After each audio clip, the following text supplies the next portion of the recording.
Hello and welcome to your channel as they like it. Recently, Cabinet Committee on Security ने approve कर दी है Indian space policy of 2023।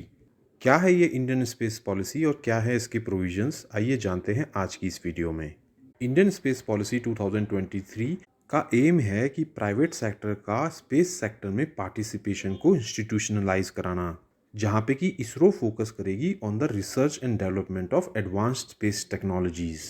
इस policy की मदद से एक तरीके की क्लैरिटी आएगी इन दी स्पेस रिफॉर्म्स और साथ ही ये बढ़ावा देगी प्राइवेट सेक्टर इंडस्ट्रीज का participation in the space sector of the country.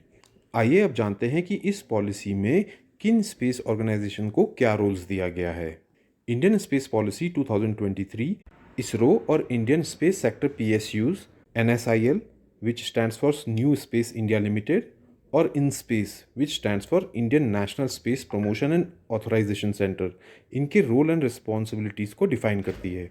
जहाँ तक InSpace क्या है और NSIL क्या है, इसके ऊपर हमने डिटेल वीडियो ऑलरेडी बना रखी है। इंडियन स्पेस पॉलिसी 2023 में कहा गया है कि सभी तरीके की स्ट्रैटेजिक एक्टिविटीज़ जो कि स्पेस सेक्टर से रिलेटेड हैं वो कैरी आउट करेगा NSIL, और इसको कैरी आउट करने के लिए NSIL वर्क करेगा इन अ डिमांड ड्रिवन मोड। जहाँ तक InSpace के रोल की बात है तो InSpace एक तरीके का इंटरफेस होगा between ISRO and all non governmental entities.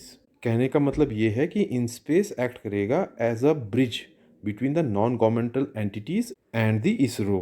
और जहाँ तक इसरो की बात है तो इस पॉलिसी में कहा गया है कि इसरो फोकस करेगा on developing new technologies, new systems and research and development पर।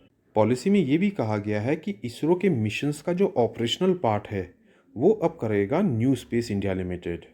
प्राइवेट सेक्टर के पार्टिसिपेशन को इंक्रीज करने के लिए इस पॉलिसी में कहा गया है कि private sector end to end space activities में पार्ट ले सकेगा। End to end space activities का मतलब सैटेलाइट बिल्ड करना, रॉकेट्स और लॉन्च व्हीकल्स बिल्ड करना, डेटा कलेक्शन एंड डिसेमिनेशन। इसी के साथ प्राइवेट सेक्टर को न्यू इंफ्रास्ट्रक्चर क्रिएट करने के लिए भी एनकरेज किया गया है और प्राइवेट सेक्टर इसरो की फैसिलिटीज़ को भी यूज़ कर सकेगा विद अ स्मॉल यूज़र फी। ऐसा भी बताया गया है कि ये पॉलिसी हेल्प करेगी इंडिया को अपना ग्लोबल स्पेस इकोनॉमी में शेयर को इंक्रीज करने के लिए from nearly 2% to 10% in the future. तो दोस्तों, ये थी हमारी coverage regarding Indian space policy 2023। अगर आपको ये इन्फॉर्मेशन पसंद आई हो तो हमारे चैनल को लाइक एंड सब्सक्राइब करें। Thank you.